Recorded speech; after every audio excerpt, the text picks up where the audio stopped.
Hey everyone, What If Fan here, bringing you another exciting part of What If Karmic Gacha system in Modern Family World.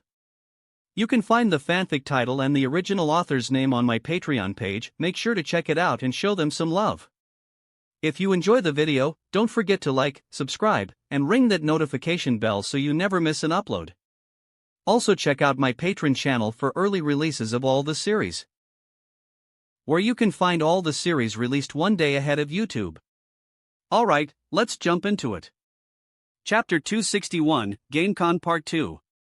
Edward POV. 5 minutes before the launch, Maggie and I went backstage again. The bustling energy backstage was palpable as the final preparations were underway. Sunhee especially, was wearing her headset and commanded the entire event staff. The crowd had already started to fill the seats in the main hall, an air of anticipation buzzing through the air. Olivia, the host of the event, was hurriedly reviewing her notes one last time, her brow furrowed in concentration, her mouth mumbling the words written so that she had some practice. Camera crews were busy setting up the live feed, testing microphones and positioning their equipment to capture every moment of the highly anticipated launch. Technicians scurried about, double-checking displays and making sure every system was primed and ready to go. "Alright, you should go to your seat," I told Maggie. "What about you? Aren't you coming?" Maggie asked with curiosity. Shaking my head slightly, I replied, "No, I have to appear later, so it's better if I stay here." Maggie nodded in understanding, and before she could leave, all of a sudden, Vanessa appeared from behind Maggie and I. With a scarf on her head and black sunglasses with a white frame to hide her identity, she had snuck into the convention center, alone, without any security around her. After listening to her story, I fell into disbelief. Why did you do that? You can just ask me if you want to come. There's no need for all of this extra stuff, I scolded angrily as I pointed to her scandalous attire. You look like a mistress sneaking around. You said you don't want to come. Vanessa fidgeted and said, while I changed my mind. I just want to see if people like my other song. Looking at her with disbelief, I sighed and said, "Alright. You can sit with Maggie at the VVIP section. Also, take off the scarf. You're drawing more attention to yourself by wearing that." "Wait. I'm not the only one who came," Vanessa suddenly said as I found her a VVIP pass. Puzzled, I stopped separating the lanyards and looked upwards. Then, I saw Selena looking sheepishly as she walked in my direction wearing tight jeans and white shoulderless blouse. "Hi." I greeted her with a slight smile on my face. The reaction made Vanessa baffled and a bit jealous. She mumbled to herself, "He's not mad she's here. Only me. I'm not mad you're here. I'm mad you're dressed like that," I retorted to Vanessa, which made her taken aback, and smiled sheepishly as she hid behind Maggie. "Hi." Selena greeted me back, brushing her hair behind her ear. "I hitched a ride along with your CEO when he's coming here. I hope you don't mind," she explained. "Not at all. I'm really glad you're here. Sorry I can't entertain you guys. I have to get ready." "Oh, don't worry about us," Selena interjected quickly. "The launch is more important. Vanessa and I will go to our seats now. We won't bother you here." I nodded slightly and said, "Maggie, you should lead them. Let them sit near Pepper and Harvey." As the duo turned to walk to the seats, Maggie smirked at me and teased, "Wow. She's quite brazen to come and flirt with you here." Pretending to be confused, I replied, "She's not. Maybe she's here to escape Dan Schneider." "Alright, you should go now too." I pushed Maggie with my palm while she giggled. She rushed to the girls and went to their seats. The second they sat down on the chair, the lights in the conference hall dimmed. The crowd cheered as the League of Legends logo appeared on the giant screens. 2 screens on the side of the stage, and 1 huge screen on the stage. To accommodate 2,000 people, there were also several smaller screens scattered in every section of the seating areas. Song, Rise, Foot the Glitch Mob, Mako, and the word alive, World's 2018 League of Legends. The cinematic started with a 10-second clip of Annie, one of the champions, running from a large werewolf, carrying a teddy bear in her arm. Her scared face coupled with her kid-like stature grabbed the crowd's heart immediately. The scary warrior-like werewolf with razor-sharp teeth who jumped in front of Annie, stopping her from running away in the field of faction flags, caused the crowd to gasp. Leonard commented with concern, "Oh my god." Sheldon cowered as he saw the werewolf, a champion by the name of Warwick, grin devilishly as he closed the distance with the little girl. Suddenly, an arrow flew in front of Warwick, prompting him to dodge instinctively.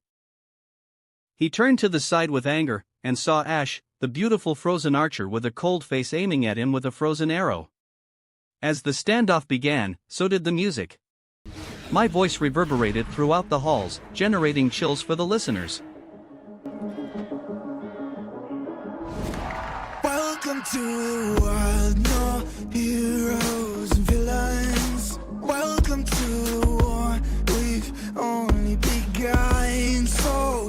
Ashe and Warwick rushed towards each other as they began battling, with Ashe dodging Warwick's claws and shooting her arrows at him. As she shot him with a frozen arrow, she grabbed Annie and rushed away. Pick up your weapon and face it. There's blood on the ground, go and take it. Warwick broke free from the frozen state and ran after them. As Ashe and Annie were running, a few more champions were seen encircling them. You get one shot to make it out alive, so... The crowd's enthusiasm as they watched the fighting cinematic was at an all-time high. Higher and higher you chase it. It's deep in your bones, go and take it. The fight was at its peak when several more champions such as Garen, Sivir, and Amumu came in to back up Ashe and Annie. This is your moment, now is your time, so prove yourself and... The champions clashed with each other as the chorus sounded. Rise, rise, make them remember you. The fight scene made the audience's blood boil. Excited, they shouted encouragingly at the team they were rooting for.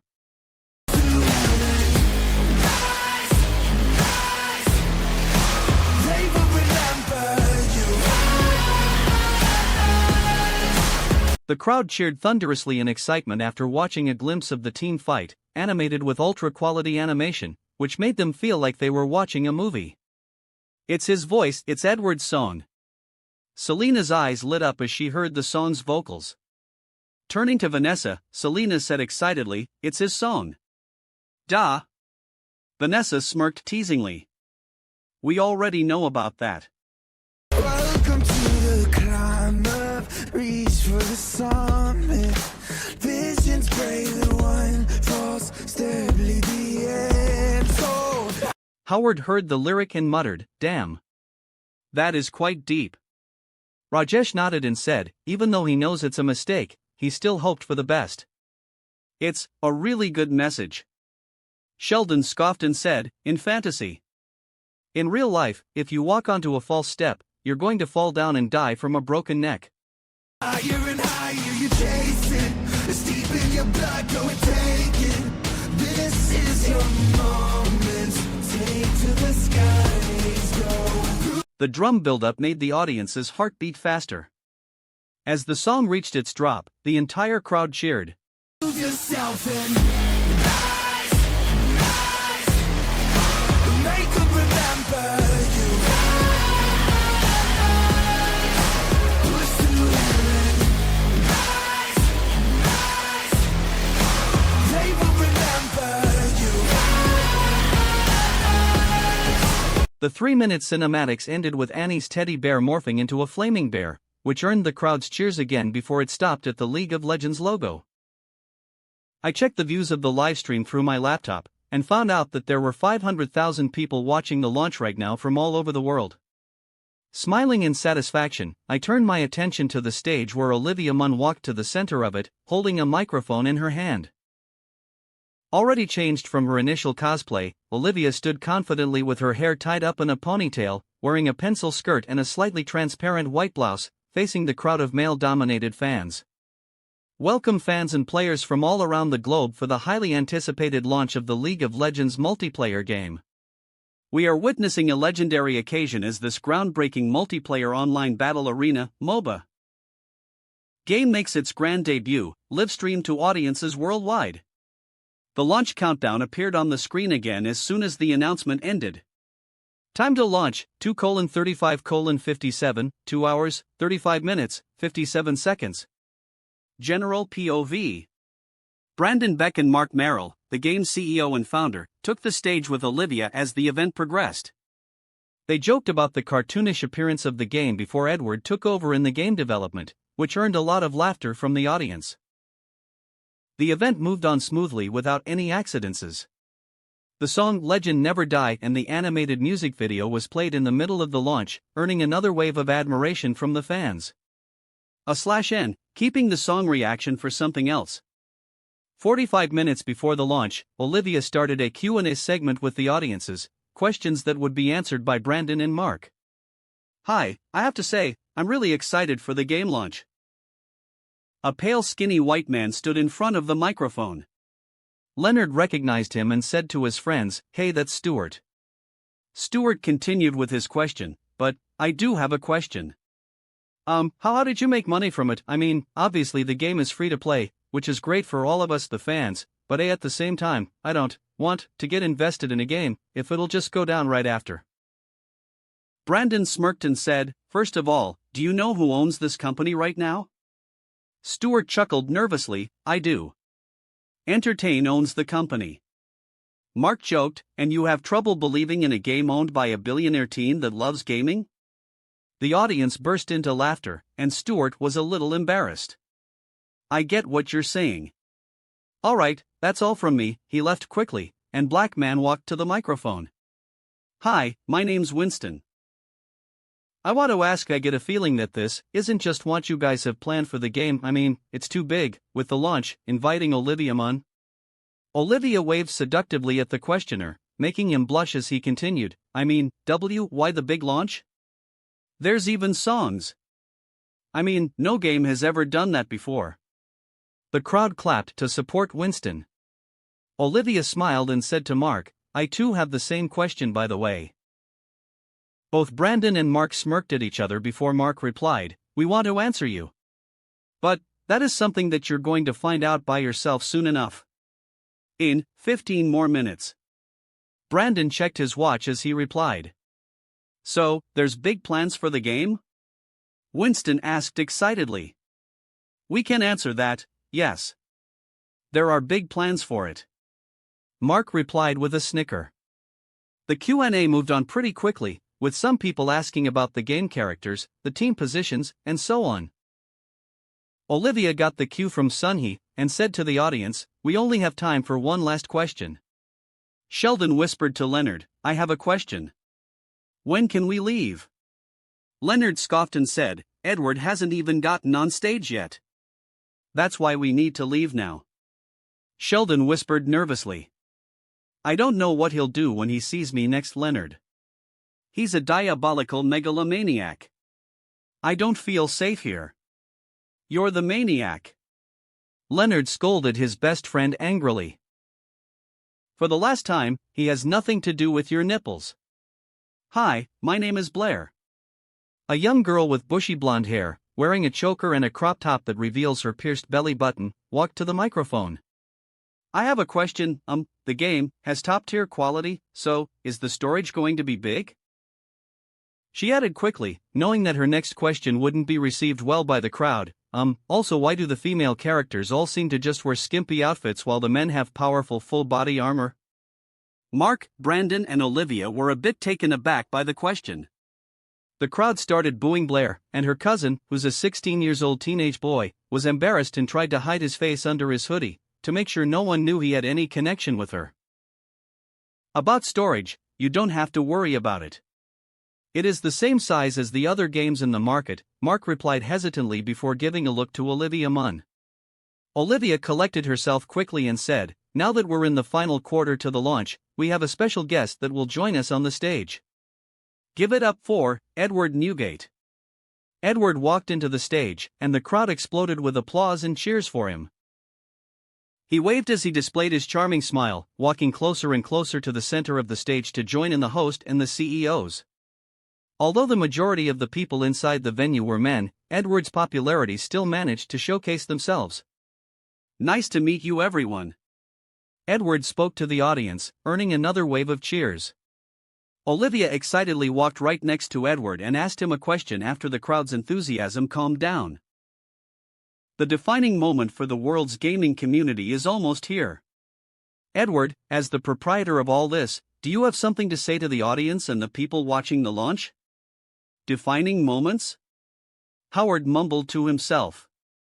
A little bit of spoilers there, Olivia." Edward joked as he turned to the host, making the crowd even more curious.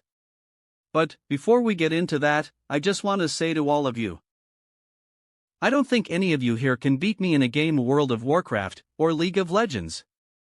Surprised by the sudden attack, the crowd jeered jokingly with eyes filled with disbelief and excitement before they burst out laughing.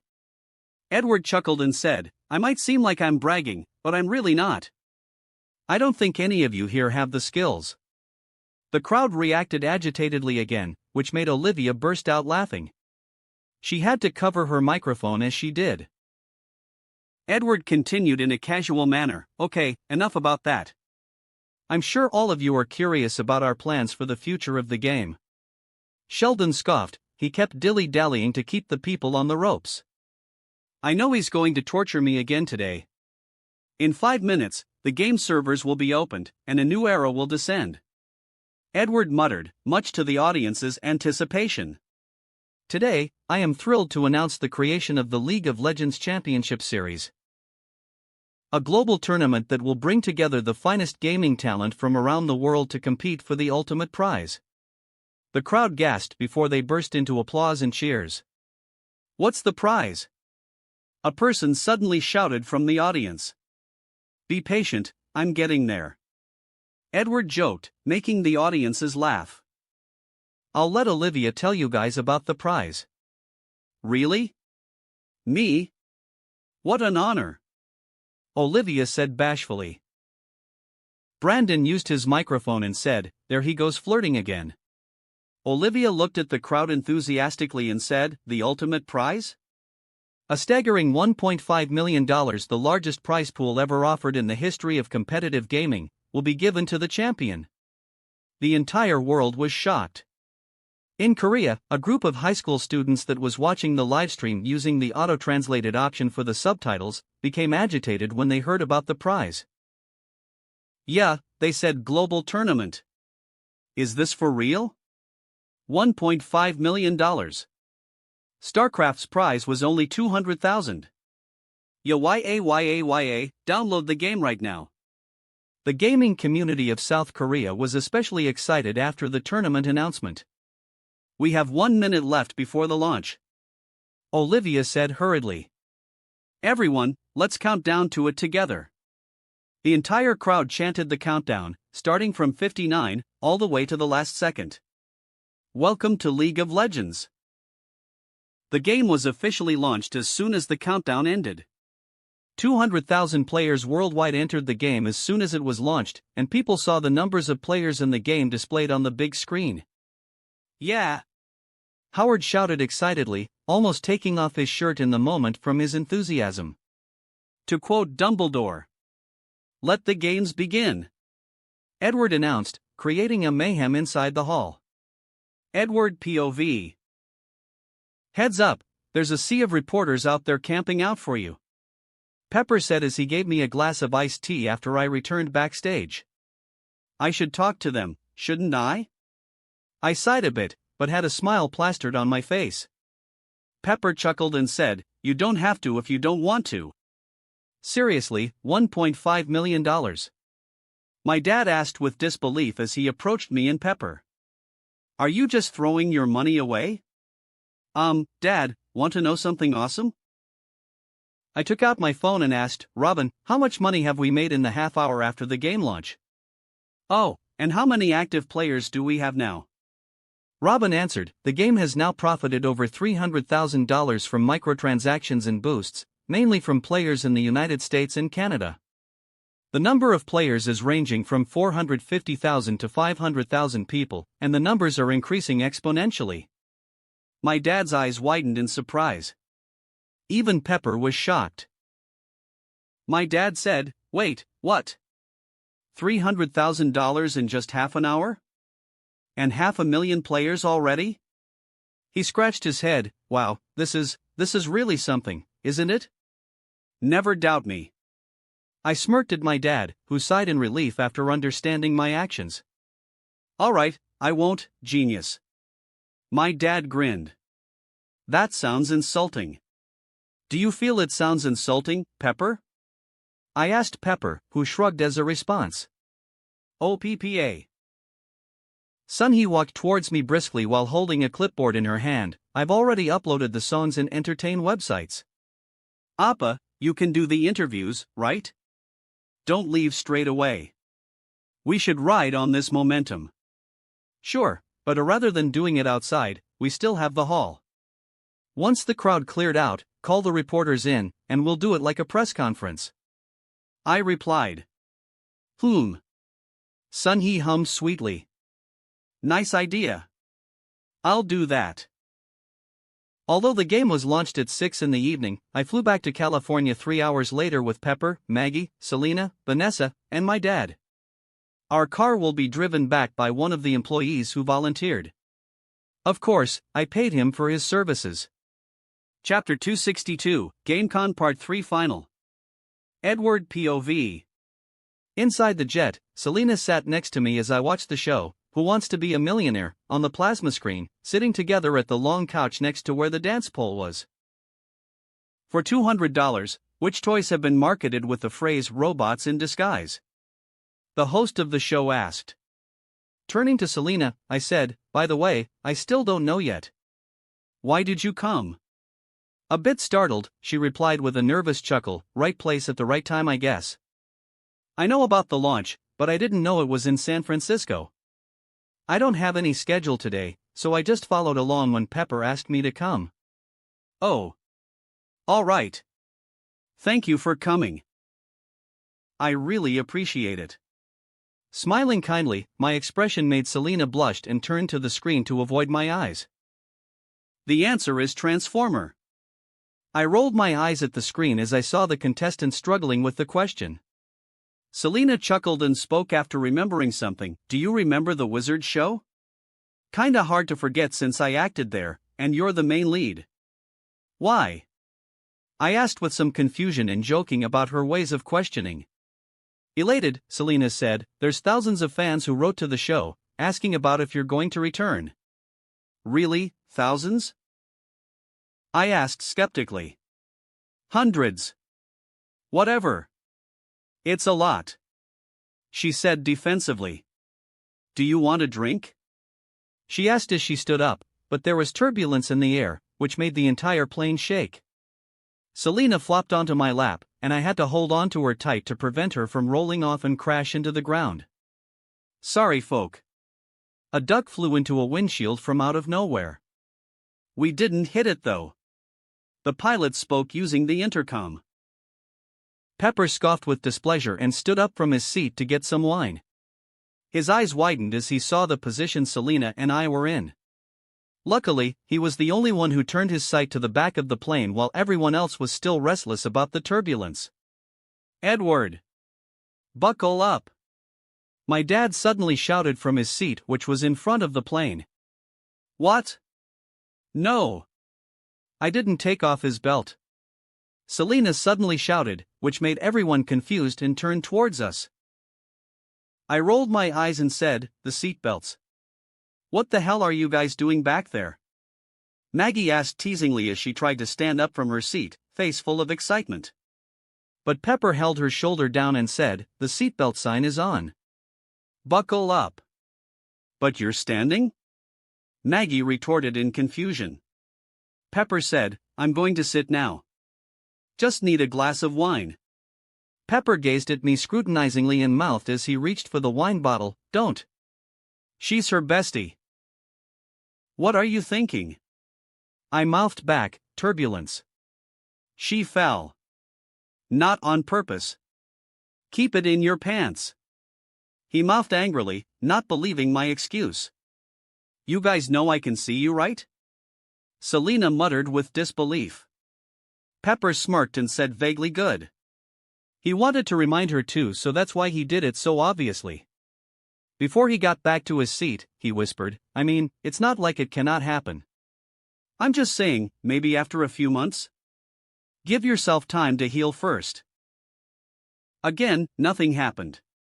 I replied to Pepper with disbelief. In a failed assassination attempt, what U.S. president was shot at twice at point-blank range, but survived because both guns misfired? Our attention shifted back to the show after Pepper went back to his seat. Selena widened her eyes and said, wait, is the answer Obama? He got shot by a rocket, so I don't think they'll focus on the guns. I replied. It's Andrew Jackson.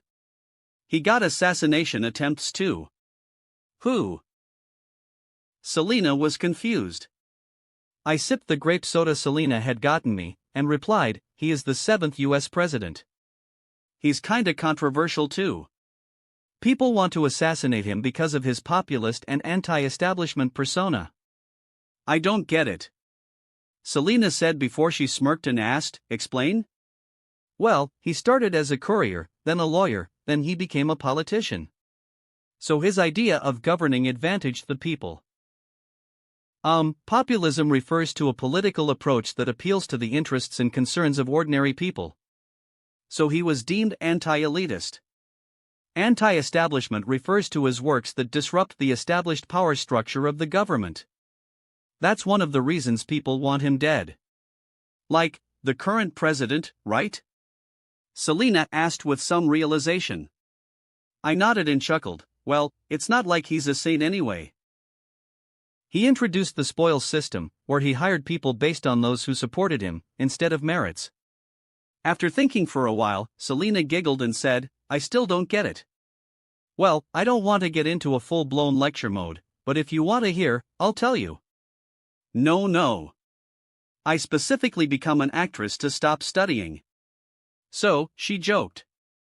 I laughed out loud, which earned me a checking up on what the kids are doing gaze from my dad. The seatbelt signs were off, so Vanessa and Maggie decided to join us. However, before Maggie could sit, I stopped her. Sorry, the seats are for the half-bloods only. Half-bloods? Maggie muttered with confusion. She pointed to Selena and said, she's Latina. Half a Mexican. Selena replied awkwardly. Maggie turned to Vanessa who said, half Filipinos. Then she sat next to Selena with a teasing smile on her face. I pointed at myself and said, half Cuban. Oh, I didn't know that. Selena muttered with some excitement. I looked at her with disbelief and said, I already told you about it before. Yeah, but I didn't believe you at the time. Selena joked, then she said sternly, don't be mean to your cousin. Maggie stuck out her tongue at me, sitting gleefully at the long couch with Vanessa. Your white ancestors will be disappointed in you. I said to Maggie. You're white too. And we have the same ancestors. She shouted angrily. Suddenly, Maggie's eyes lit up and she whispered something to Selena. He did? Selena replied with some disbelief. Wait, what did you say to her? I asked with some alarm. Maggie stuck her tongue teasingly at me again, and then whispered something to Selena one more time. I assumed she was talking shit about my past, so I ignored the giggling girls. There were only 5 more minutes before the plane landed, so whatever it was she told them, it wouldn't be that detrimental to my image, I hope. The next day came quickly. The impact of the game launch has thoroughly assimilated into the mainstream, as the once obscure industry has now permeated across the country, thanks to the large amount of money I invested in setting the World Championship prize. Old ladies in programs such as The View were talking negatively about the game and making fun of the concept of a World Championship. The media were split on supporting and insulting the game championship, even refusing to label it as a World Championship because they think it would devalue the Super Bowl title, even though it's a game played by only one country, and in a whole other different sport category. Ed, I have just realized this. This country is full of weird people. My dad muttered with disbelief as he watched the news on the TV. His sentence made me burst into laughter as I was going to the kitchen to grab some wet food for Vader. He asked, "I saw you were up late last night playing the game." "Yeah, I was fighting some Korean guy named Faker. It was a great match," I replied with a smile. "As long as you're enjoying it, son." My dad replied casually, not really understanding the hobby. "Oh yeah, Pepper wanted you at the company today," my dad reminded me as he changed the channel to ESPN. It's almost Thanksgiving, so there were a lot of football matches being held all over the country. "Yeah, I know. Vader, do you want to come with me?" I crouched and petted the cat. Vader purred affectionately before she went to devour her food. "It seems that she's not interested." My dad saw it and teased. "She's been playing with a white raven that usually comes around the house." Robin suddenly chimed in. "Do I need to implement the lockdown protocol to avoid her leaving the house?" she asked. "There's no need. Vader is a smart girl. She won't venture off outside the gate." I rubbed Vader's fur lovingly and said, "Isn't that right, girl?" Meow. While I was preparing to leave the house, I suddenly thought of something. After ruminating on it for a while, I decided to proceed with the idea. Carrying my laptop bag with me, I walked to the living room again where my dad was still watching the news. "Dad, can you help me with something?" I asked. "Sure. As long as it's not illegal," he replied. I paused and replied, "That's kind of the thing, it's not." I leave behind my speechless dad after telling him what I want, and then drive to the company using the Ford convertible. I really should go to school one of these days, I mumbled while stopping at the red light. Tapping my fingers on the steering wheel as I listened to the songs on the radio, a red Ferrari pulled over on the next lane, waiting for the traffic light to turn green right next to me. I glanced over and saw Charlie Sheen, wearing sunglasses, grinned as he looked at me. "What you looking, kid? Never seen a famous person before?" The light turned green, and he pressed the accelerator pedal instantly, darting off into the freeway before I could even reply. "Later, sucker." He waved at me cheekily as he left. I was baffled a bit before I laughed with disbelief at the weird situation. It seems that he doesn't recognize me. Wonder if he's on something. As I resumed driving carefully, I saw that the red Ferrari was getting pulled over by the cops, and Charlie Sheen groaned as he got the ticket. Really, this is going to be a good story to tell someday, I mumbled as I waved politely at the fuming Charlie as I drove past him. Why else would I stop at the red light and not use Robin's services if I didn't know that there were speed traps on the road today? In Pepper's office. "Edward, you're finally here. Look who it is." Pepper jumped from his seat and rushed towards me hurriedly in order to pull me into the office. Inside was a man in his 40s, nervously laughing as he turned to look at me. Mr. Apatow?" I greeted in confusion as I reached my hand to shake his. Judd Apatow, the distinguished director of many comedy films, stood up slowly and grabbed the hand I offered him. "Hi, my God, Pepper, you're right. His face, it's like he is made for the big screen," Judd said as he scrutinized my image. I grinned as I posed a little bit. "I don't know what you guys have talked about, but I get the feeling that you're complimenting me, so I'll take it." "He's funny too." Judd smiled in satisfaction before he laughed. The kind of neurotic director who's prone to panic attacks when in a large group started talking about his visit to the company after we all sat at the office couch. "Don't worry, I'm not here to press on about the script, although it wouldn't be bad if I can peek at it a little," Judd asked, slightly agitated and impatient to get the material. He was shaking his legs and fiddling with his thumb as he waited for the answer. I replied, "It's not that I don't want you to see it. It has been barely 2 days since the writer started working on it. I promised to give her more time." Judd shook his head as he chuckled. "I'm not trying to get a full script now. I just want to know the direction the movie is taking. Directors and studios usually have quite the opposite views on the story, so I'd like to get all of us on the same page starting from the beginning." Can you call the scriptwriter here so we can all discuss it together? Excited to see the progress of the movie he wanted to see, Pepper clapped his hand and said, "Nice idea. She's here today to borrow an office, so this all works out quite well. Edward is also here, I'm also here, we can all work on it together." I turned to Pepper and said, "I have something I want to talk to you about." "Why, you can't be here, am I right?" "Oh Lord," Pepper asked with concern and slight depression. "I thought you're free today. Seems like you were planning things." I chuckled and explained, "I actually have an idea to record a music video. I have a song that is in a tight spot for release. If I miss the window of opportunity, then I can't release it, ever." Judd was a bit excited. "Music video, huh? I never saw how that was made. Can I join in?" "Just watching, I promise I won't interfere." "Sure." I replied casually to him, not believing him in the slightest. From the brief interaction I had with him, I was 99% sure this man is a control freak. "Music video for what song? A new song?" Pepper asked excitedly. "The song I told you about before." I replied. "Anyway, Dad is kidnapping the cast members I want for the music video, so we'll see if he can do that." "Kidnap?"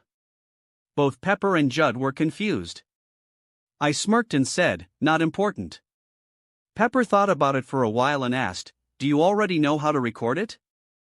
"Yeah," I replied casually. "Just need to set things up and hire a few extras." "I think I can start recording it tomorrow," I added. Pepper exclaimed in realization and said, "If you're recording it tomorrow, maybe you can spend some time discussing the movie?" I sighed and said, "Sure. But promise me something." "What is it?" Judd asked as I suddenly turned serious. "No matter what happens, I'm not going to hear anything about the conclusion of the movie," I said seriously. Pepper was a bit taken aback as he rarely saw me being serious in anything. "Yeah, we can do that," he replied. I smiled again and said casually, "Good, we can start now then." We walked to the office where Paige Swanson was writing in, and she was startled as Pepper knocked on the office door. After a short explanation by Pepper, Paige, albeit reluctant, allowed all of us to enter. "Paige, this is Director Judd Apatow," Pepper introduced. "Please, just call me Judd." "Both of you," he said to Paige before including me too. "Paige Swanson, newbie screenwriter." Paige introduced herself. Judd said, "Oh, I don't think you're a newbie at all. You have the air of a veteran writer around you. Especially those eye bags." "Hun, did you even sleep in the last few days?" Pepper asked with disbelief. "A little bit," Paige replied. "I have to tell you, the script isn't finished yet. Don't worry about it. I'm serious. You really don't. We didn't give you that much time after all." Pepper comforted her. I nodded as I asked, "Can we take a look at what you have right now?" "It's pretty rough, but I did write it until the third act," Paige replied. I whistled and said, "That's pretty impressive." As expected of a child genius. "Never bring that up again." Paige glared at me before asking the director, "Should I print out what I have right now?" "That's just a waste of papers. Do you guys have any whiteboards? We can just use that to plan out the storyboard," the director said. Before Pepper could stand up, I said, "Don't worry, Peps. I got it." "Okay then. Thank you, Edward." Pepper sat back in relief. Then, everyone became confused as I kept sitting there without even showing any signs that I was getting up. "Aren't you going to get it?" Paige broke the silence after a while. Suddenly, the door was opened by Randall and Ronaldo, both of them pushing one whiteboard through the door and placing it near the wall in the room. "Thank you guys." I smiled at the duo. "You're welcome, Edward.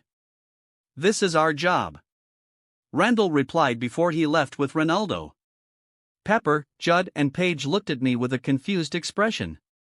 As I saw they were waiting for me to explain, I sighed and said casually, I asked them to bring the boards here when we were getting out of Pepper's office. You're really something else, aren't you? Paige muttered with disbelief. I chuckled and folded my sleeves before picking up a whiteboard marker. So Paige, can you tell us what happens in Act 1 of the story?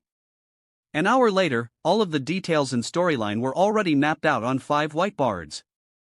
We had to change our room into a bigger meeting room just to make sure that the whole whiteboards could be set up side by side. There was a huge line starting from the left side of the whiteboard stretching to the far right side of the whiteboard, with rooms for the final act on the last board. I capped the marker back after I finished writing all of the details of the movie. So I guess, we all agree. I muttered as I turned towards the trio. Judd and Pepper nodded at the same time. Paige sighed and said, the movie is really bad. I finished her thoughts. Chapter 263, Fix It Felix and No, Edward. Edward POV. Paige sighed and said, the movie is really bad. I finished her thoughts. She widened her eyes and panicked, no, that's not what I was going to say. Pepper and Judd turned towards her, making her feel self-conscious. Pepper chuckled as he turned towards me again, it's not bad, Edward. I'll go watch it in the cinema, granted that there's no other alternatives. It's still a good movie if the execution is played right. Judd said as he stood up and pointed at the whiteboard, I especially like the brother character. There's a lot of funny ways he can interfere with the main relationship. As a director focusing on comedic movies, Judd has a lot of ideas on how to make the movie funnier. But it feels too one-dimensional. Paige commented on her own works in a critical manner. The brother doesn't feel like a character. It's like he's just there to progress the plot. They were shaken up with the relationship, the brother is there to help. The main lead forgets to plan a date, the brother is there to help. It's good for a low-budget movie. You can get the budget back, not really create a masterpiece. Judd said from his director's perspective. Spinning the marker in between my fingers, I thought about it for a while before I agreed with Paige, it is quite one-dimensional. I mean, it's a story about an actor who doesn't know what love is, and the feisty hotshot lawyer who agreed to test out the curse with him, only to find out that the both of them were in love with each other. And at the ending. La la la la. I glared at Paige before saying, not with me here. Come on. We're almost done. There's just a little bit left on the ending. Paige retorted angrily. Realizing that she had lost her temper, she apologized to Pepper and Judd, sorry. Ignoring the fact that she didn't apologize to me, I continued on with my ramblings. I mean, don't get me wrong, this kind of feel-good movie does sell tickets, but it was not what I envisioned to have for the movie. What's your vision, Edward? Judd asked. Maybe you can fix it up a little bit. All right.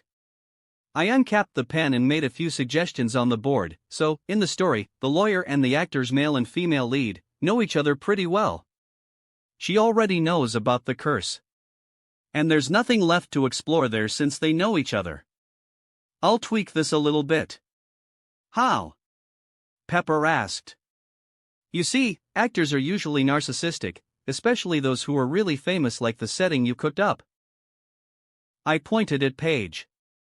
If he can live his life just banging 19 years old, why would he even want to date someone properly? I don't know. Loneliness? Paige retorted with some slight dissatisfaction. Yeah, no, I dismissed her comment. You're talking about Leo, aren't you? Pepper chuckled for a bit. Judd burst into laughter and said, yeah, if the movie wants more realism, then that is accurate. Women will throw themselves at him. Why even settle? Paige groaned in disgust before looking at me. Startled, I instinctively defended myself, not me though. I want to enjoy romance. If you want more realism, you need to start from the very beginning of the story. Pepper suddenly interjected. Maybe a scene of his dad telling him about the curse when he was very young? He added. Yes, a deep-seated belief that builds his entire character. Judd added in excitement. We can have a cameo here. There's also an opportunity to show him as a hopeless romantic, but he slowly grows weary of getting into a relationship as he grows older. Therefore, he opted to become a human trash. Paige chimed in. Human trash is a harsh word. Judd looked at Paige with disbelief. However, I agreed with Paige and put down the word human trash in the character introduction for the male lead. So how do we fix a human trash? Pepper asked with a weary tone. If he's trash, he won't even try to break the curse in the first place, so there is no movie to make. I smirked and then circled the word brother on the whiteboard. He is the key. And it will even explain why he acted the way he did in the entire story. Well, if we want to save anything from the draft. How? All three of them were curious. Simple. They are brothers. So, will the younger brother get away scot-free from the curse? Oh, I get what you mean. Judd immediately understood my idea. Paige thought about it for a while and said, it does explain the stuff of why he desperately wants to help his brother break the curse. Because he has the curse too. I finally got it now. Pepper exclaimed excitedly after he understood it. The younger brother, who seems like he doesn't believe in the curse, fixed his big brother up with a screenwriter, a woman way outside the type his big brother would usually date. I made some corrections on the whiteboard. Or, maybe even blackmail him into it. The main lead, if he's a self-made actor, may have some dark history that will damage his reputation if it comes to light. I thought about it for a while and wrote, gay softcore porn on the whiteboard. That seems too dark for a rom-com, Paige commented. Not really. It played exactly into the trope. Judd chimed in. The comedic trope. I nodded and said, we'll iron out the nitty-gritty later. So I want to add an emotional stakes into the film. A crucial thing to make this entire movie believable. Although he was manipulated, the main character does fall in love with the female lead. Yeah, you said scriptwriter. Not a lawyer. Paige asked. Sorry about that. I want to make it more of a power play kind of thing. That's how blackmail becomes believable. In the scriptwriter's case, she's in it for the favor she'll get from the younger brother if she tested out the curse for him. To produce her script perhaps. That paints a bad image on the female lead. Pepper said. But, Julia Roberts was an escort in the movie Pretty Woman, so I guess people don't really care if there's a good story there. I continued after chuckling, after the whole shebang about the main lead falling in love with each other, we need a believable conflict there. A scriptwriter and a famous actor, maybe we can show how she was attacked by the media and his fans about her image, insulted, made fun of, harassed by the paparazzi. They were only dating for 2 months at the time, so it's only a budding love, not true love. It wasn't true love can get past all challenges kind of thing. Their relationship will be strained. They might break up from that. Judd muttered in understanding. Yeah, this is when the relationship gets a little shaky. Which leads to the conflict with the younger brother next. The younger brother, I'm sorry, it's really hard for me to continue using that term. I'll just call him YB from now on. So, YB saw they were in love, but they wanted to break up, which made him fuming, as it's almost time for them to know if the curse is real or not. I wrote the word subplot on the board, highlighting everything that I had written, which leads to a confrontation. I mean, physical altercation. Both of them have a pretty nasty fight together. I'm invested, but I still don't understand why. Pepper asked with some confusion. That's the emotional stakes factor I'm getting into. Turns out, YB has been desperately in love with a girl. I mean, down to his knees desperate. He used his brother to test out the curse because he's too afraid to do it himself and potentially lose the woman. Paige was excited and said, we can add more stakes on why he needs to break the curse now. The girl is engaged and is going to get married. I nodded in satisfaction and said, when he tells his brother that, then that's when the whole plot ties up together. Of course, the male lead will feel manipulated by his YB. Which leads to the fight, but, still, the ML understood why he did that.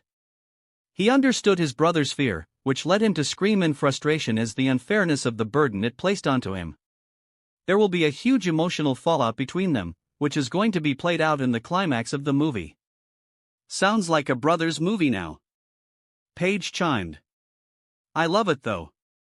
She added. You know we're veering away from the rom-com tropes. Judd muttered. Pepper asked worriedly, is that a bad thing? Actually, it's a great thing if executed well. Judd replied. Then he added, firstly, the exploration of deeper themes like self-gratification, damaged family dynamics, and challenging gender norms within a romantic comedy setting is quite fresh. Judd took out a can of Red Bull and sipped it before continuing. Blending of lighter genre elements with more serious dramatic substance is often what helps crossover films from the rom-com category to earn recognition at prestigious awards.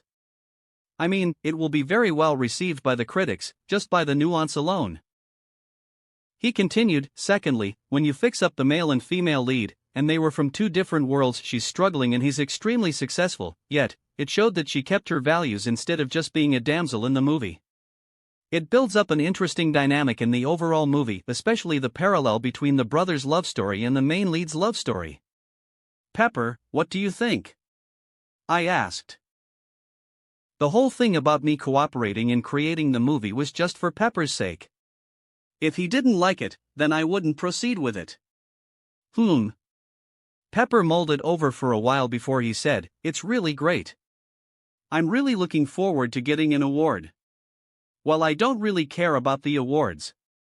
I replied with a teasing smirk. It's the first movie the company is going to produce. We have no prior reputation. It'll be a miracle if this even gets well received at the box office. Although it made me seem like an asshole, curbing down their enthusiasm like that, considering the fact that the movie was going to be released in 2010, where it was a great year for original screenplay and great movies, I'd like to keep myself realistic. We'd have to compete with The King's Speech, Inception, 127 Hours, The Social Network, Toy Story 3, The Fighter, True Grit, Alice in Wonderland, Black Swan, and a lot more critically acclaimed movies. So yeah, I didn't have such a big hope for the movie. Let's talk about the female lead. Her motivation, and why she accepted the offer from the YB. I continued with the discussion, leading the entire meeting, except for the final act where the curse was resolved. For that, I left it to the others. General POV. Sitting in front of a camera, the director Judd prepares himself to answer some questions the interviewer, Maggie, would ask about the movie production. They sat in front of a movie set, with staff members walking around in order to prepare the movie set for the upcoming movie. Maggie smiled politely and explained to the director what she was doing. This is actually a documentary/behind-the-scenes record of the company producing the movie.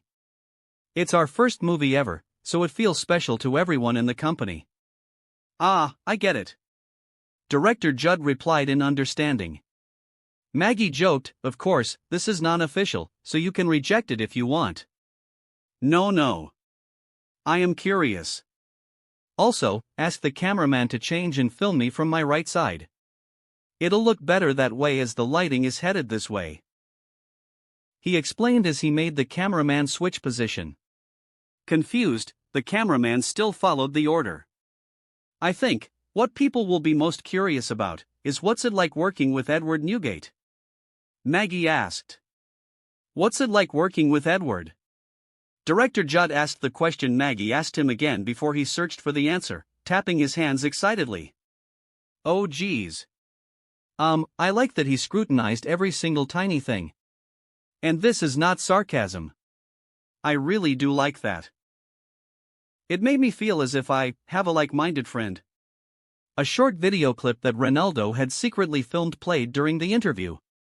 It showed Edward standing in front of the whiteboard, and the director yelling stop at the staff members who wanted to move the whiteboard away after the meeting ended. No one was allowed to move the whiteboards or erase anything on it. It'll be kept that way until the movie ends. The camera cuts back to the director as he continues answering the question. When I was hired to do the movie, I already knew that he would play a huge part in it. If I can speak honestly, I really thought he's a narcissistic Nepo baby at the beginning, thinking that he's better than everyone else. He rambled on nervously, if I didn't have the budget to create my next movie and had to take this job, I wouldn't even consider the movie. To be clear, I'm just sharing my first thoughts. I don't have any problems with him now that I know what he's actually like. Maggie chuckled and joked, don't worry, if you need it, we can put a mosaic to cover your face, make it an anonymous documentary. The director chuckled and said, I might consider that after I answer all of the questions. Maggie asked, in the first meeting, you have already finalized the characters for the movie. Can I ask if you have any thoughts about the main lead? There is a recommendation for the female lead and the male lead. I think Newgate wants Emma Stone to become the female lead. He's a fan, maybe. Director Judd chuckled for a bit before he sighed heavily. I think she's perfect for the role too. So I called her the second we finished the meeting. Did she reject it? Maggie asked. She had to, not because she doesn't want to, but because she's filming Easy A movie, also under my production. Judd scratched his cheek in embarrassment. Ah, you're the reason. Maggie teased jokingly. So any thoughts about the female lead? Maybe a red-headed, aspiring 19-year-old actress with a funny humor and great attitude. Maggie was clearly referring to herself, but the cameraman suddenly turned to record Edward crashing into the interview. I was wondering what you were doing. Turns out you are trying to butter up the director to get a role. Maggie panicked and said, wait. This is Pepper's idea. I know. That's the only reason I'm not shutting you down. Edward chuckled before he left the camera shot to go check on the set he needed to make his music video. That scared me. Maggie breathed in relief after Edward was gone. However, as she turned towards the director again, she realized that he was scrutinizing her. You know what, that's actually not a bad idea. Maggie blushed for a bit before she dismissed him, I was only joking. And I saw potential, not as the main female lead of course. That may have to wait a few years later. The director leaned in and said seriously. Maggie couldn't hold back her smile and said with a tiny voice, yay. While Edward was preparing to record his music video, he groaned in frustration and muttered, where is my dad? Why does it take too long for him to kidnap two small children? Ronaldo heard Edward's words and froze in his spot. What? He muttered to himself as Edward walked past him. The genre changed here, lol. On the Dunphys' front yard. Phil's car just pulled into the driveway after Phil picked up Luke from school. Luke rushed to get into the house while Phil laughingly followed him from behind when suddenly, Phil's step halted. His eyes were glued on the figure of a man standing across the street, waving at him. Phil's eyes shook, but a cry from Luke made him snap back into reality. Dad! Come on! I want to play basketball. I'm coming, Luke! Phil said before he walked into the house, closing the door behind him. He sighed as he rested his back on the door, when suddenly he heard a soft knock. Phil, are you there? Ted asked with a whisper. Phil was silent for a while, trying to ignore the voice, but the call was magnetic for him. He replied hesitantly, Ted, you know we cannot see each other anymore. I know that. But Phil, please open the door and talk to me. Ted asked with a slight frustration in his voice. Phil's face contorted as he held back his tears and replied with a hoarse voice. I can't.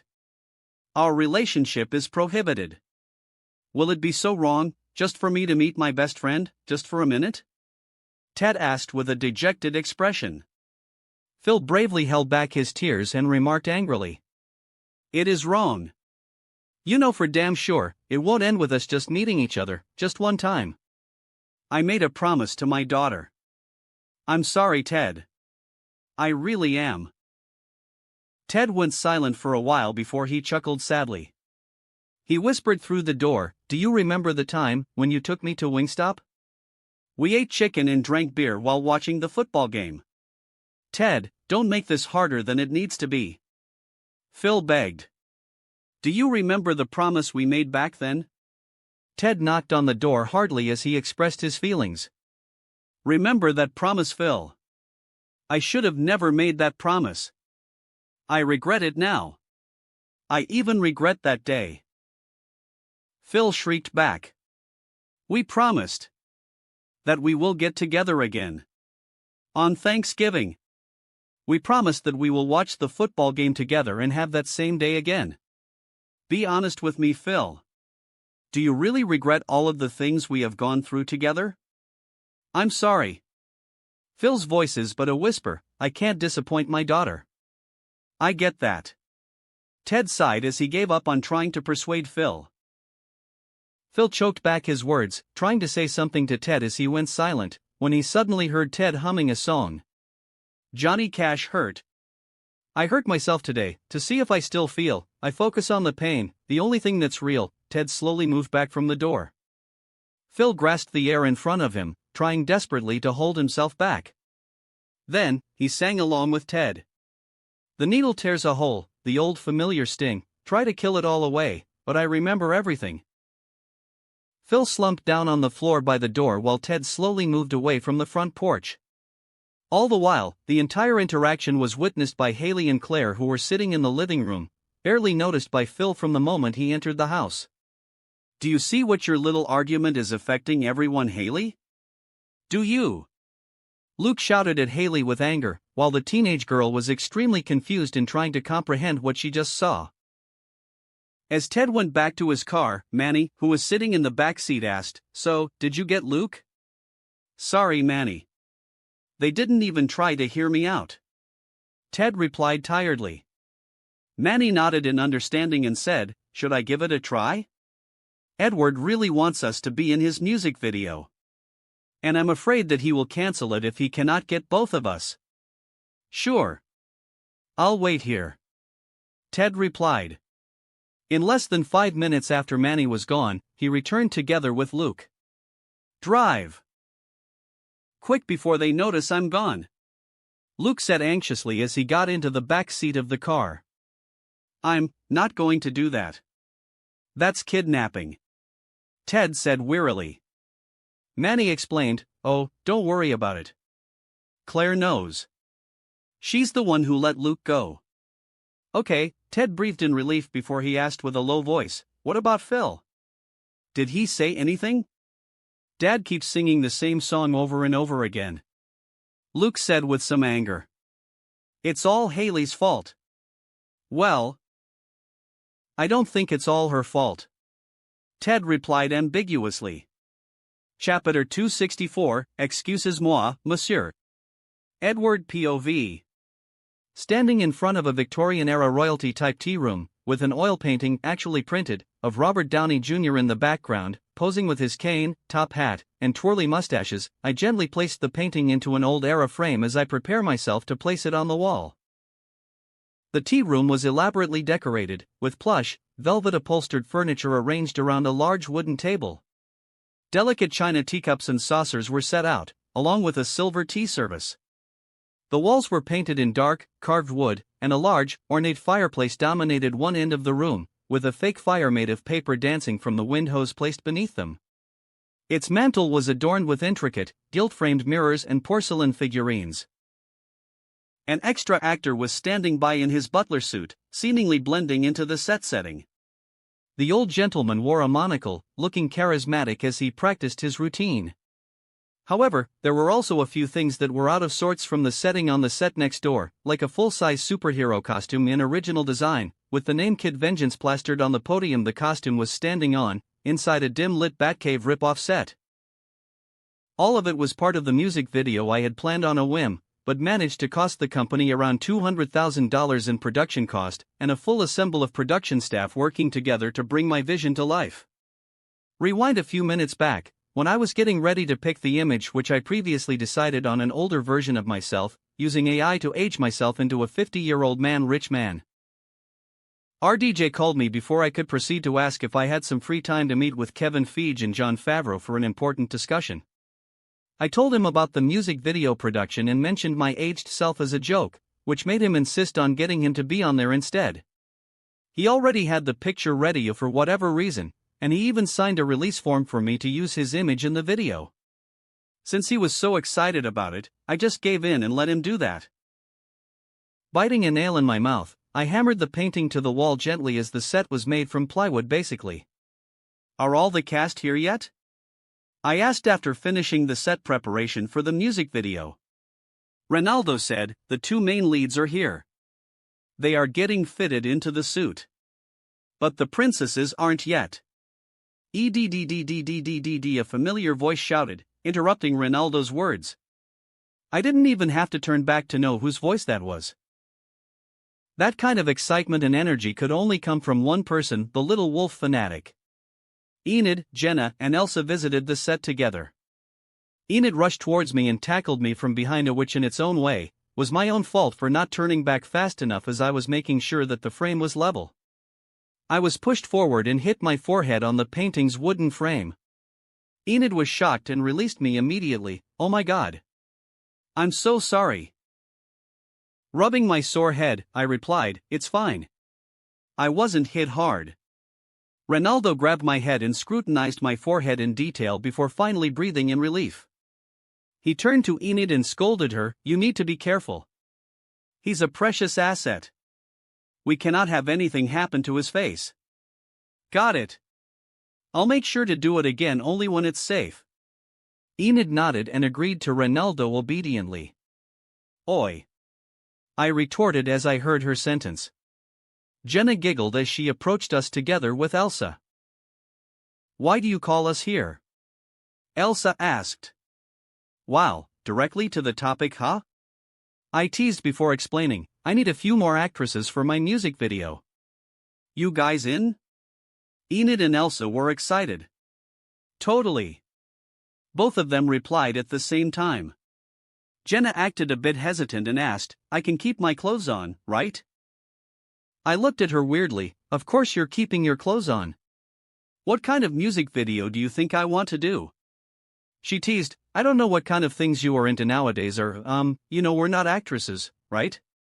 Enid slapped Jenna's arm and said, who cares? He's pretty desperate. We can ask anything we want if we do this as a favor to him. Flabbergasted, I said, I've never said that. Elsa added to Enid's sentence, ignoring my retort, he could pay us a lot. I want $1 million. The basic pay for extras is just around $500. I can do 1,000 for each of you. I negotiated. $1,000, and we can keep some props. Enid offered. Sure. Just don't take my used underwear and sell it to eBay. I joked as I patted Enid's head. Elsa rolled her eyes and said, isn't he desperate? We can demand a lot more, Enid. Don't get weak-hearted now. But look at his face. I can't bear to turn that smile upside down. Enid said as she touched my chin. Both Jenna and I looked at her with disbelief before Jenna turned towards me and asked, then, if Enid got a prop, can I ask for something else? Depends on what you're asking. I smirked as I looked into her eyes, which made her flustered. I'll think about what I want to ask first before telling you, she said with a mischievous grin. The recording started quickly. Luke, wearing a retro Baroque wig's white hair with curls and a long ponytail, sat in front of Manny, who wore a monocle and a top hat, both wearing a classy tuxedo, trying to one-up each other about how rich they are in their conversation. Last week I was so bored, I bought 200 Lego sets. It didn't help, so I called the Lego company itself, and made them build me a giant Lego castle in Norway. Manny said as he smoked his fake pipe. Luke nodded before he said, last week, I was so bored, I bought the Lego company. On the side of the set, Enid and I burst into laughter hearing that.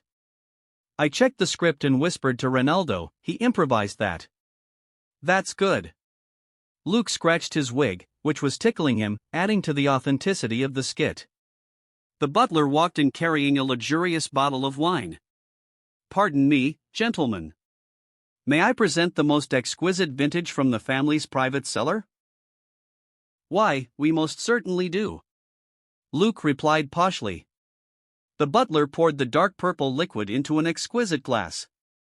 This 1982 offering has been meticulously aged to perfection, developing rich, complex flavors over the decades. The bouquet is simply divine, notes of blackberry, leather, and just a hint of vanilla oak. Both Manny and Luke sipped on the drink, and then Manny burped the gas out. "This is grape soda?" Manny asked with confusion. A real reaction, not an act from him since we didn't tell him anything about the drink. Luke exclaimed in satisfaction, "I don't know how you do it, James. It hits the spot every time." "My pleasure, sir." The butler smiled before leaving the room. Using a plastic megaphone, I shouted, "Cut." That was great. Really? I thought that I had ruined the scene.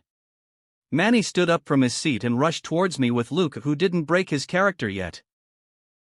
"Don't run, Sir Manuel Delgado III. Mind your manners."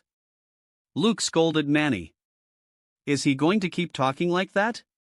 Manny pointed his fighter at Luke, who took it as an insult and took off his gloves. "You've, my honor.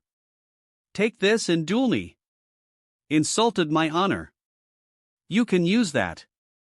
I helped him. "Yeah, that." Luke nodded towards me before turning to Manny. "What he said?" He gave Manny his white glove politely, which made me chuckle, and said, "Luke, for a duel, you need to slap his face with the glove."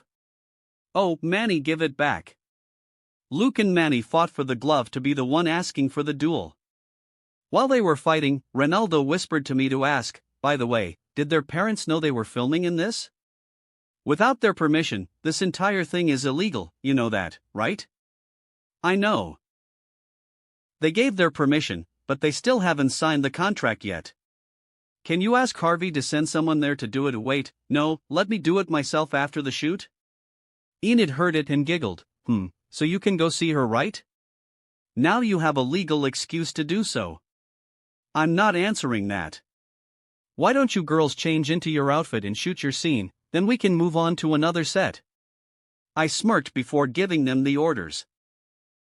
In the next scene being filmed, Enid becomes Luke's date for the fancy dance party. Manny went with Elsa, and Jenna became the big villain being broadcasted in the news, robbing a bank. Then, Luke sneaked away to wear his suit to go and fight the crime being committed. I swear I have somewhere to go with this. By the way, why did you hire Luke as the main lead? Manny asked as we watched Luke having fun pretending to slay the bad guys. "Well, he has a certain cuteness to him," I replied to Manny. "And before you say, I'm cute too, I meant it like a kid-style cuteness. You're still cute, but you are too mature to react in the way I want," I teased. Manny said, "I already know that. I'm just asking to know why you hired him instead of an actual actor." I just did that because I have so little time.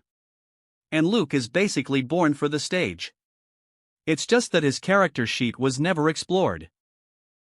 I replied casually, which made Manny, Ronaldo, my dad, Pepper, Harvey, Randall, staff number 1, staff number 2, staff number 3, Elsa and Enid all confused. "What the hell is he talking about?" Pepper asked Ronaldo in a concerned tone. "I have absolutely no idea about it." Ronaldo shook his head in reply. Manny read the script, or rather, a short music video direction jotted down, and said, "I don't know where you're going to put the fight sequence in the music video." After he watched a superhero movie on TV. I replied, "Won't it be better to do that after he got bullied? It'll show his wish to become a superhero clearer." Thinking for a bit, it does make sense. Yes, who am I to argue with a future big movie director? I shook my head in defeat, which lifted Manny's mood of not getting picked as the main lead. Even though he acted like it didn't bother him, I knew he had a desire to stand out even though he has stage fright.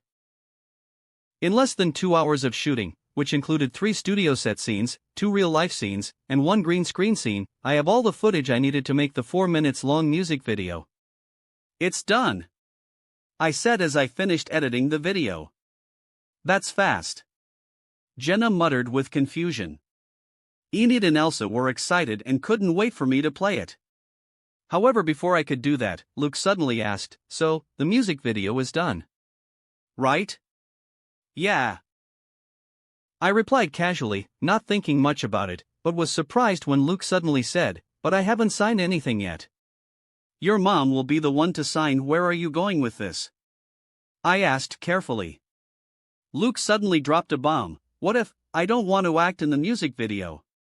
What Enid froze in shock, as she knew Luke played a major part in the music video. Without him, we would have to reshoot almost the entire video. Jenna grabbed Luke by the collar and threatened him. What are you talking about, you little shit? If. I said if. Luke hurriedly defended himself.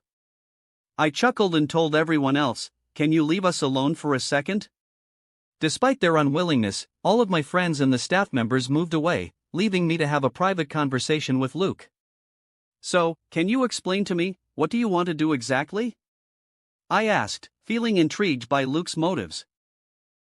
Luke said, I don't want you and Haley to fight anymore. Taken aback, I replied, we're not fighting. It doesn't matter.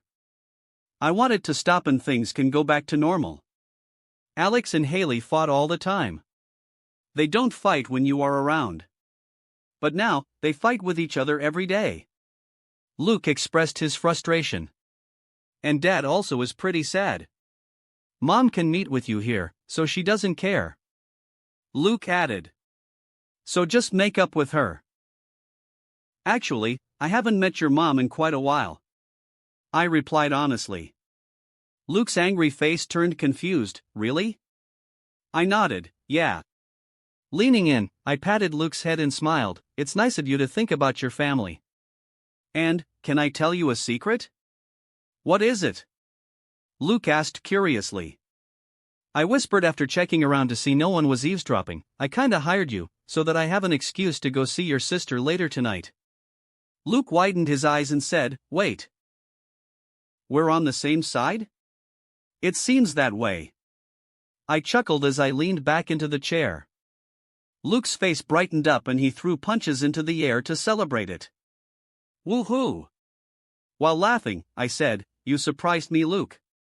I thought that you were going to demand me 1,000 cakes or something. Luke froze for a bit before he slowly put his arms down. Wait. But you're actually a pretty nice kid. It made me admire your selflessness a bit. Damn it, let me talk. Luke tried to interject, but I continued, when things go back to normal, I'll let everyone know about the story. I sat up and walked away after patting him on the shoulder. No. I want cakes. I don't care about Haley anymore. Edward! Luke shouted, but I turned a deaf ear to him. Luke and I were on the same page about ending the current situation, and we have a pretty solid start to that too, until... Hey Ed. See here, Claire signed the paper, so we can proceed with it if you want to upload the music video tonight. Pepper said as he waved the contract sheet to my face. Claire, who was lurking behind the staff members around the set, felt proud of herself for her actions. After all, as a parental figure, she had come to watch over her child, just as the other parents were doing. This was not the set of a Nickelodeon show in that matter. Jenna's mom, Enid's mom, and Elsa's uncle were all present, discreetly monitoring their children without the kids' knowledge. Even Gloria was there, dressed like a mistress with a scarf on her head and sunglasses, blending in with the surroundings. Although, she also seemed quite like an assassin. I realized that they were here from the moment the shooting started. Pepper must have brought them here to watch over them and to avoid legal troubles by making sure of their attendance. So when Pepper showed me the contract, I grabbed the papers and slowly confirmed that there was indeed a signature on it. God damn it! I cursed whisperingly. General POV. While Judd was watching the music video production from behind the scenes, he texted his wife Leslie Mann about the plot of the movie, and how he was excited for the project, which was then spread to her close friends, which was then spread to acting agencies, and even the media. The decision to cast Bryan Cranston, a comedic actor well known for his role as Hal Jordan in Malcolm in the Middle sitcom, as the lead actor in the serious series Breaking Bad, was met with skepticism by the media who were invested in following the growth of Entertain Company. But they were still looking forward to seeing how he would play the role. The same type of support was now being thrown into the company's direction after a renowned actor spoke up positively about their upcoming movie. A few articles came out in just a short time period. It even came out before Edward finished shooting his music video on the same day. The unnamed movie generated a lot of buzz even before the script was finished. The casting agents of the company received several calls from talent agencies, trying to get an audition for their actors. Their phones were ringing non-stop for a while, until the potential male lead of the movie received a call from the director himself. Ryan Gosling, unaware about the buzz generated around the movie, picked up his personal phone to answer the call. "Hello?" After a thorough convincing by the director, the actor finally responded, "Yeah, sure. I'll do it. Wait, I'll take a look at the script with my agent first. Then, I'll do it. But all in all, I'm probably going to do it." The call arrived at great timing for Ryan as he had no project in line for himself right now. The last project he considered was The Lovely Bones, but he has since dropped out from the production because of creative differences with the director.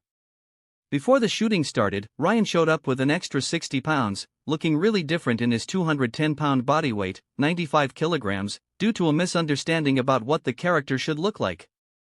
He had since lost his fats and returned to his fit body shape again. "Great. You can come to the company tomorrow," the director said. Ryan was confused. "Tomorrow? You're starting the movie tomorrow?" "Oh, right. I should have explained it. No, the shoot is going to start soon, but not tomorrow, after Thanksgiving. We'll start recording after Thanksgiving," Judd said, unaware that he made a mistake in the timeline for the shoots. He continued, "The movie is the company's first movie to be released on the big screen. So they are doing a documentary."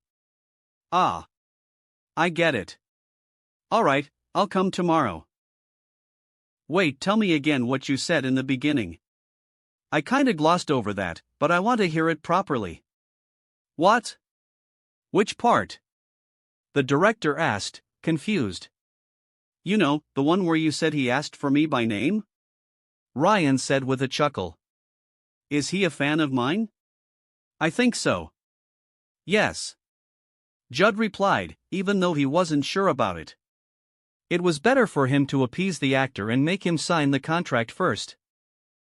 If he thought Edward being a fan would help him pick up the pen, the director wouldn't try to correct the assumption. "I can't wait to meet him," Ryan said with a smile before they ended the call. Chapter 265, Fans Surprise. General POV. In Texas, Cece Cooper, Sheldon Cooper's 14-year-old niece, was glued in front of the laptop, sitting on the living room floor with the laptop placed on top of the coffee table. Georgie Cooper Jr., Sheldon's older brother, walked to the living room and said with a thick Texan accent, "What are you looking at, Cece?" The girl didn't even bother to reply to him. "Still hate me for not letting you fly to California, huh?"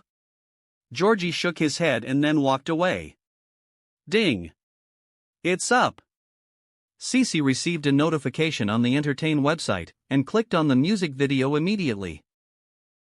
Not only her, but most members of Edward's fan club clicked on the notification at the same time the second the video was uploaded.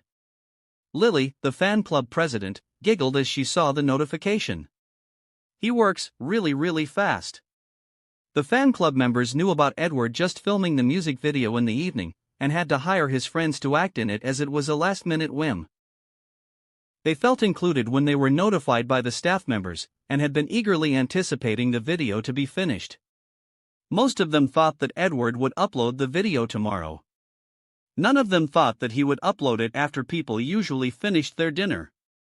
Billionaire Travie McCoy plus Bruno Mars. The video started with a short scene of Luke and Manny sitting inside the mansion, talking with each other, accompanied by violin music. "Manny, last week I was so bored, I bought 200 Lego sets. It didn't help, so I called the Lego company itself, and made them build me a giant Lego castle in Norway." Luke, "Last week, I was so bored, I bought the Lego company." Cece chuckled after she saw the short skit. Immediately after the butler left the duo with the drink that turned out to be a grape soda, a warm feeling of wholesomeness gushed into the audience's heart. Suddenly, the scene cuts to Luke sitting on a sofa with his ordinary clothes, watching the movie The Dark Knight. His imagination was disrupted when his father called him, "Edward. Come on. You need to go to school. Coming." Luke, who played a young Edward Newgate in the music video, grabbed his bag and rushed to the door after pausing the TV. Slowly, the music morphed from a violin into a guitar. The scene cuts into the teenage Edward sitting on top of a skateboard ramp, strumming his guitar as he sang. I wanna be a billionaire so fucking bad. Buy all of the things I never had. His soulful voice transported the listeners, especially the adults in a tough spot in life. A feeling of nostalgia arises within them, which makes them remember their childhood before they understood how the world works. I wanna be on the cover of Forbes magazine. Edward picked the guitar again, and the scene cuts to Luke waiting for a bus to go to school while carrying a violin case with him, where he met Manning in the bus. Smiling next to Oprah and the Queen. As Edward crooned, the audience was mesmerized. Oh, every time I close my eyes, I see my name in shiny lights. Yeah, a different city every night. Oh, I swear the world better prepare for when I'm a billionaire. A rap bridge occurs in the melody, transitioning the song from vocal melody to a rapped verse. Yeah, I would have a show like Oprah. I would be the host of Everyday Christmas. Give Eddie your wish list. I'd probably pull a Angelina and Brad Pitt and adopt a bunch of babies that ain't never had shit. The scene moved quickly from a snippet of a mustached Luke becoming a TV host and giving a giant teddy bear to Enid, who's dressed like a woman in the 70s. Edward walked by the skateboard park and threw a few keys to the people while lip-syncing the song. Away a few Mercedes like, here lady, have this. And last but not least, grant somebody their last wish. He chuckled as he said that and continued, It's been a couple months that I've been single, so you can call me Treddy, your claws minus the ho-ho. Taylor, who was watching the music video with Selena, fumed. Abby in New York was also irritated. Both of them have similar thoughts about the line. Did he just call me a hoe? The music video continued with a scene of Luke, who was going to school to meet up with Enid inside the bus. He looked bashfully at her before the scene cuts into Edward rapping again. Get it? I probably visit where Katrina hit, and damn sure do a lot more than FEMA did. Yeah, can't forget about me, stupid. Everywhere I go, I'ma have my own theme music. What does that mean? Jenna asked as she watched the show. Pepper, who was nearby, sighed and said, he's criticizing the relief organization who was really late in helping the victim. They even did it half-assly when the tragedy hit. Oh, cool. Jenna's eyes twinkled in admiration as she heard it. The music video continued with snippets of Luke imagining to be at a dance ball for the rich elites with Enid as his partner, and suddenly, in the real world inside the bus, Jenna teased him, bullied and made fun of him a little. The song transitioned back to the vocals. Every time I close my eyes. What you see? Phil bopped his head along as he listened to the song. What you see, bro? I see my name in shining lights. Oh, yeah, What yeah. else? A different city every night. Oh, I swear the world better prepare for when I'm a billionaire. When I'm a billionaire. The scene that played over the vocal was Luke practicing with the violin before he was lost in his imagination again. This time, Jenna became the villain attacking the city, so Luke had to turn into a superhero to stop her. Abraham and Jacob watched the music video together in the football field with the other football players, and they grinned. Jacob said, so Ed Dio wants to be Batman since he was young. As Edward transitioned back into rapping, so did the scene. It focused more on him helping the people around him, with a couple of shots of him singing directly to the camera. I'll be playing basketball with the president, dunking on his delegates. Then I compliment him on his political etiquette. Toss a couple million in the air just for the heck of it, but keep the 5s, 20s, 10s, and bins completely separate. The president chuckled when he heard the lyric. He needed that little laugh after cleaning up the government bodies after his assassination attempt. He tweeted, quoting the tweet of the music video lyric, and said, he did, in fact, dunked on me. The tweet got a lot of reactions from thousands of people, which turned the obscure music video launch as it was uploaded abruptly without time to market it, into something a lot of people talked about. The song continued. Yeah, I be in a whole new tax bracket. We in recession, but let me take a crack at it. I probably take whatever's left and just split it up, so everybody that I love can have a couple bucks. Ted smiled softly and said, I think that's the most accurate verse of him I've ever heard. Pepper also smiled and said, the entire verse is Edward Newgate's essence. And not a single tummy around me would know what hungry was, eating good, sleeping soundly.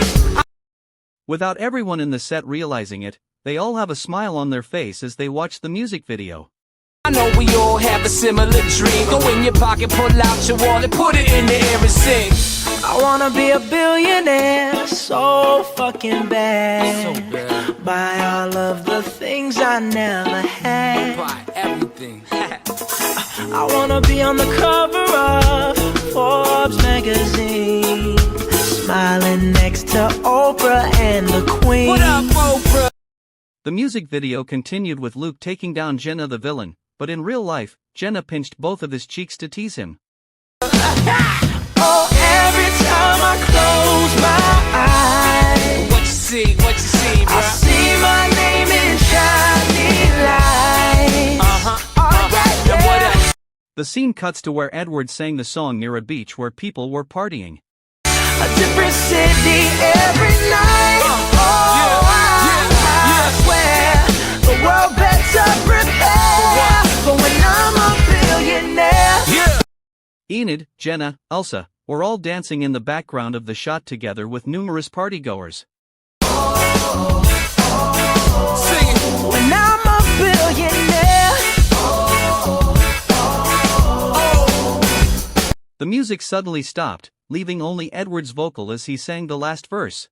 I wanna be a billionaire, so fucking bad. In the music video, the song came to an end, but there was a brief clip that continued playing even after the music finished. Luke, in his superhero costume, walked over to Edward as he sat down on the wavebreaker, looking at the sea. Luke sat down next to him without talking. They smiled as they saw each other, and they shared a fist bump. But in the next, same scene setting, Edward was alone, closing his eyes as he felt the sea breeze. Lily, the fan club president, waved her hands to her eyes, trying to prevent her tears from coming out. The song is so good, but why did I feel like I wanted to cry? She asked herself. Alex and Haley were watching the music video together after they had a temporary truce.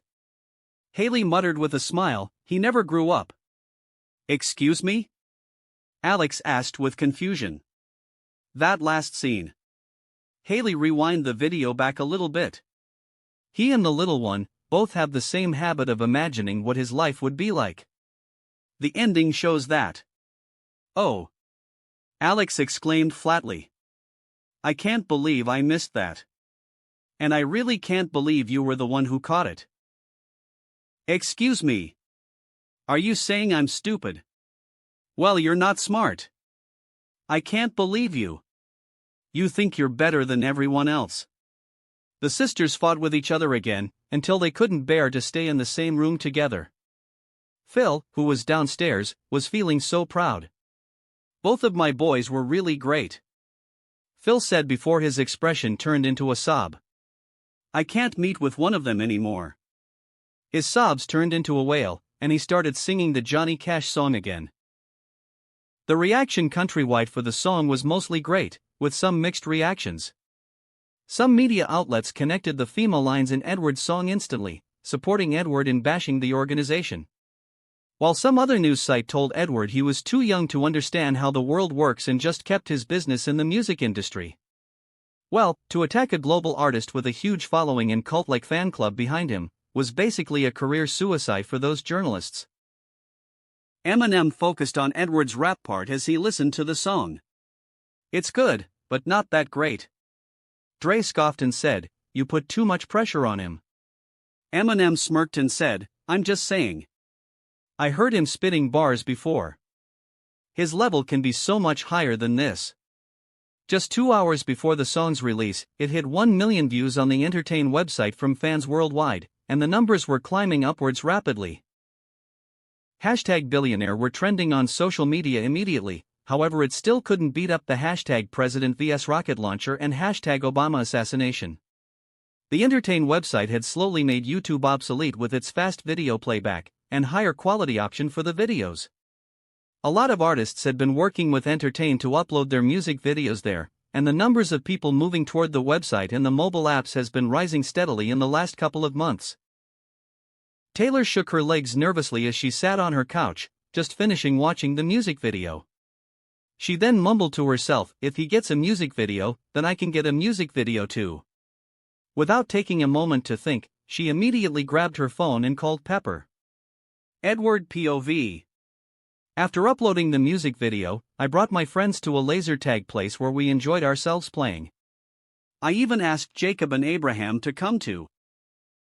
We played a round of laser tag, ate chicken wings and drank soda, before we continued on playing the game again.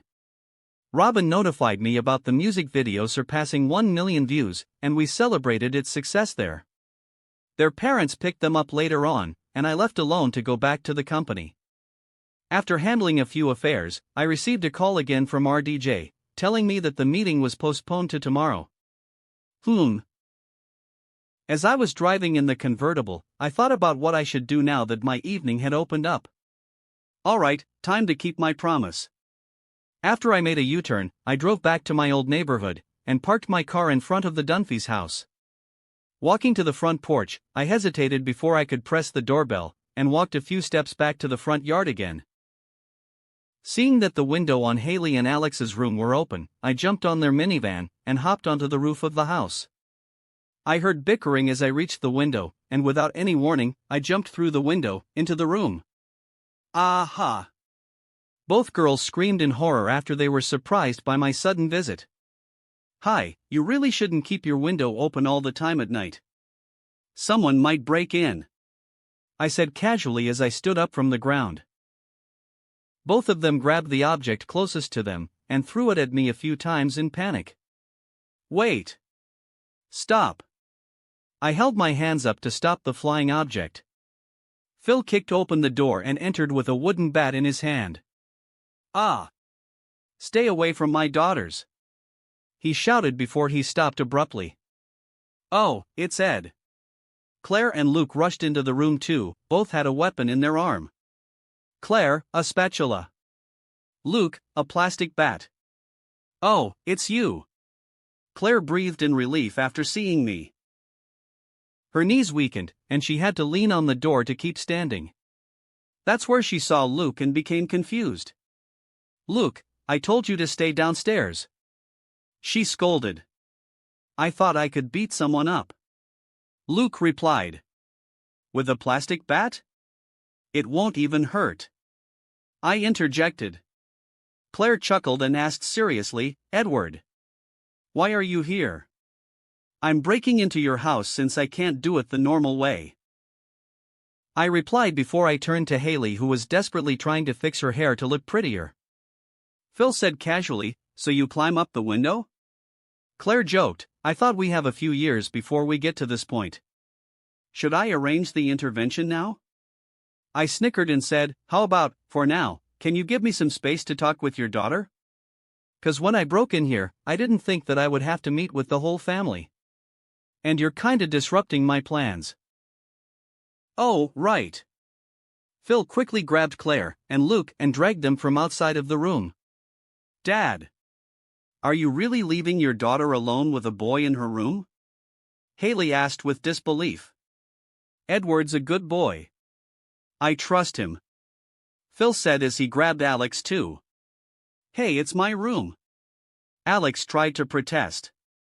Thanks for your understanding, Alex. I shouted to her. After everyone else left the room, I turned to Haley, who was worried, yet with a tinge of anger in her face. Why did you come? I miss you, I said, interjecting her question, making her fall in disbelief. What? She muttered, her eyes shook. Yeah, that's why I used the window. I really want to see you. I said honestly, which made her stunned. Her anger dissipated and she said, "You really shouldn't climb up here. You climbed into my window. There's no difference in what I'm doing here." I smiled as I sat on the edge of her bed. "We should talk." I patted the mattress, gesturing for her to sit down.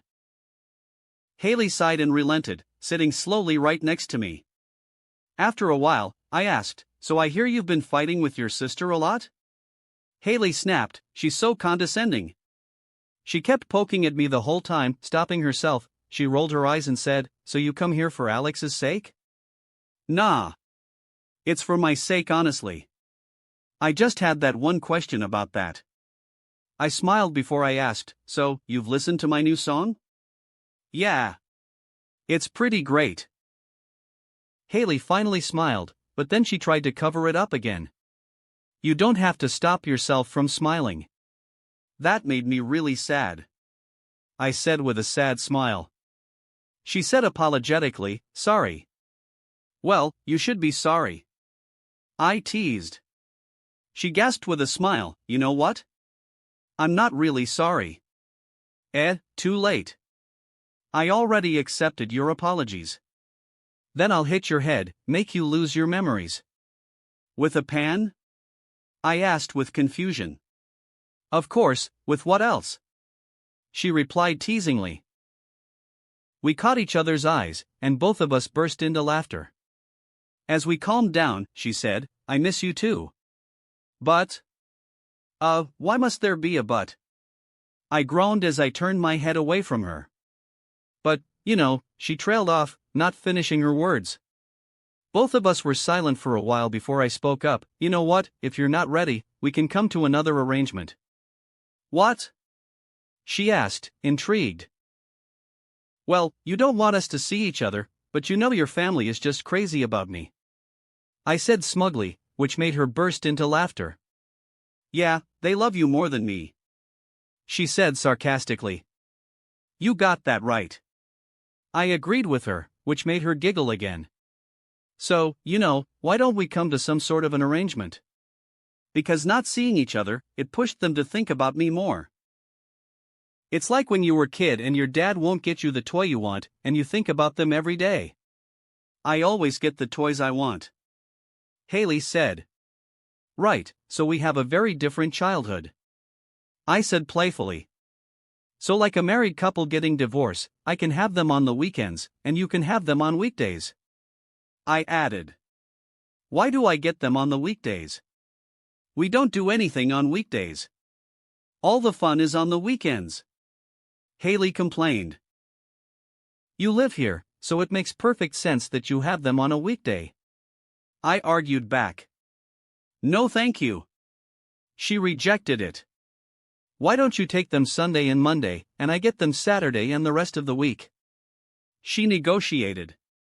I heard some murmuring from outside of the door, and realized that the family was eavesdropping on our conversation. All right then. That works for me. So I can come here on Monday and Sunday.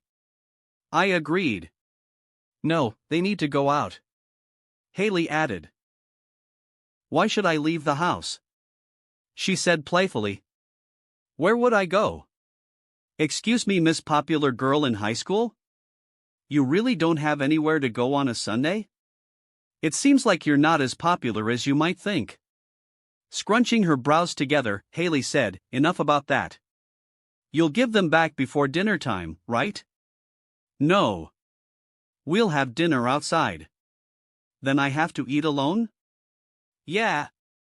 We argued for a while before we finally came to an agreement. All right, that settled it. I can get them on Sunday and Monday, also I can come to a special occasion. But, you need to tell me about it first. She interjected. The ban is lifted between you and my family. So I can text you again? I asked with a smile, which made her flustered. She thought about it before replying, Fine. You can, but if it becomes weird again between us, then we have to stop it immediately. Weird? Like how? I asked as I moved closer towards her.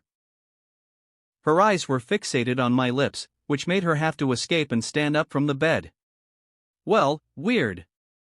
She explained. If we become close again, and you start to date someone else, that is going to break me, even if we are just friends right then. I sighed in frustration and said, that goes both ways. So, you understand. She said as she crossed her arms. Slowly, I moved up from the bed and stood in front of her, asking casually, all right then. Wait, what about conjugal visits? Do we have those or not? Haley was confused. What's that? She asked. Do you not know them? I asked with a fake surprised expression. She became flustered and said immediately, I know. So, how many times a week? I asked, urging her. 1 time per week. Haley replied seriously even though she was greatly confused on the inside. Alex burst into the room and grabbed Haley's hand, pulling her away from me. You pervert!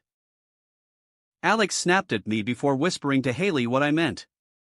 Haley's face turned angry and embarrassed. Get out of you perv! She grabbed a pillow and started beating me with it. I laughed out loud, before I jumped out of the window again. Haley grunted and said, use the door. No! I replied mischievously before I left the room, shouting, 1 time per week. That's never going to happen. Haley shouted through the window before she slammed it shut and locked it. Feeling happy inside, I hopped back onto the car seat before driving back to my house on the seaside. Vader! I picked up the cat that was running towards me with excitement as soon as I got into the house. You're not a dog. I chuckled seeing her so happy to see me. Leading her to her cat bowl, I squatted as I filled up her bowl with some treats. Vader, I'll share the secret, just with you. I said to the cat as I petted her fur. I whispered to her, don't tell this to anyone else, but I was happier when I go to their house compared to when my music video was released. You realized that I can hear you right, sir? Robin appeared and asked as her holographic projection crouched next to me, smiling as she placed her hands underneath her chin. Top secret, Robin.